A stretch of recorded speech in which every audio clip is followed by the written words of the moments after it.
तिहार आथी जुआ के मामला बढ़ जाते जिला रोके बर कार्रवाई लगातार पुलिस विभाग करे थे। बलौदा बाजार जिला के अंतर्गत पलारी के थाना प्रभारी है बताइस कि अब तक कुल 20 जुआ के प्रकरण में 60 लोगन के खिलाफ कार्रवाई करे जा चुके हैं।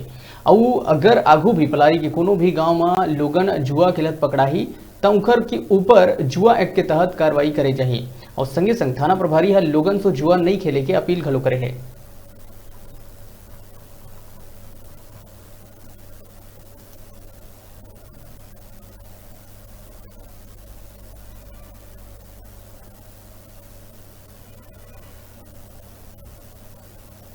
हाँ, अभी ऐसे शिकायत होते आसपास के गांव में।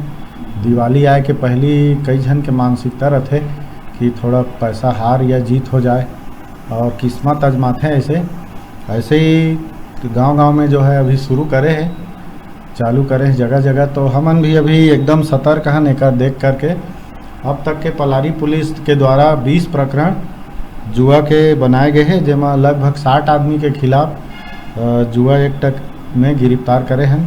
आगे भी अगर एमन जुआ खेलही तो पलारी पुलिस चुका नहीं, जहाँ से भी सूचना आते वहाँ पहुँच के कार्रवाई करे।